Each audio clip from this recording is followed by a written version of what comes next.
Hey everybody, it's Pam with Pam's Craft Boutique, and today's project we are going to use this little mini pie shell that I made using that mold that I got off of Etsy, and we are going to make a s'mores pie. So this is made with a 10-minute resin, and I painted it with a creamy color, and now I'm just using raw sienna to dry rub on there and give it kind of that baked look. So you want to go around all of the sides, inside, and on the outside of the sides, and then on the very bottom. And that way it looks like the pie shell has been baked in the oven, all right? And then once you do that, you're going to want to get your lightweight spackle and mix it with a brown. I use burnt umber, and put it in your pie shell. And I just use these popsicle sticks to get it down in there.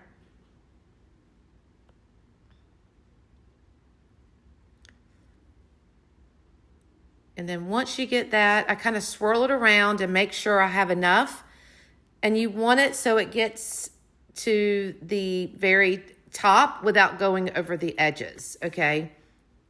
And then I'm going to use this round, I guess like dabber, I think it's what it's called, sponge dabber. And I wet it.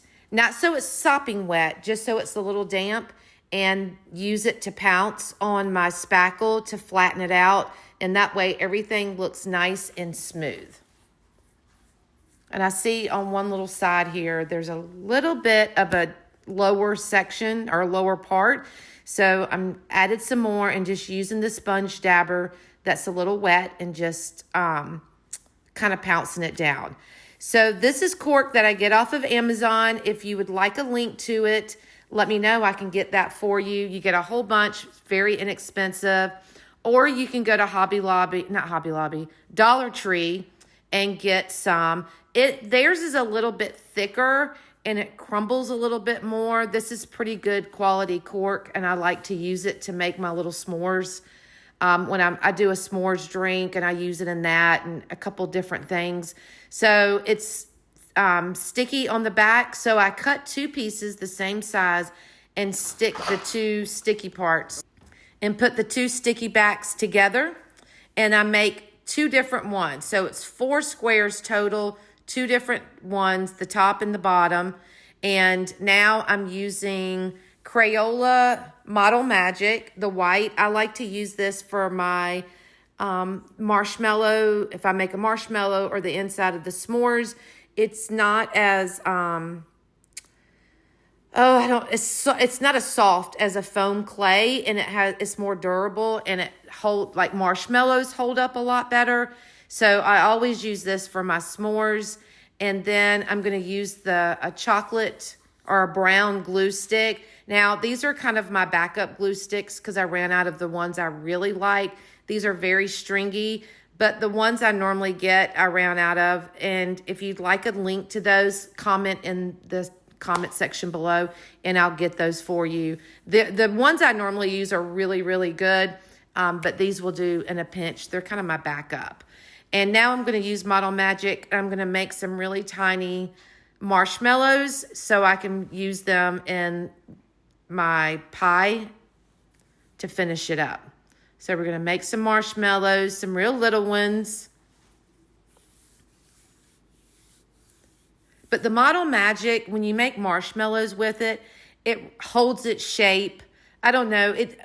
For some reason, when I make marshmallows with my foam clay, they just don't hold their shape and look like real marshmallows to me. So anyway, all right. So I took my lightweight spackle and put a little swirl on top of my pie. And that s'mores we just made, I put that on there. And then a piece of chocolate I put that on there. And now I'm just adding my marshmallows, a few in the front and a couple in the back. So I have an odd number of everything. And then I am going to use my chocolate drip and put some chocolate drip on my s'mores and on my chocolate and a little bit on the marshmallows. And then using some sand that I get from Michael's, I'm going to sprinkle it all over the whipped cream swirl that I did. And so it looks like crushed graham cracker and just kind of gives it that look. So, and once you get all that done, your pie is complete and you have a cute mini s'mores pie. If y'all have any questions, please let me know. Thanks for watching. Please don't forget to sprinkle. And as always, thanks for watching. See you in the next video.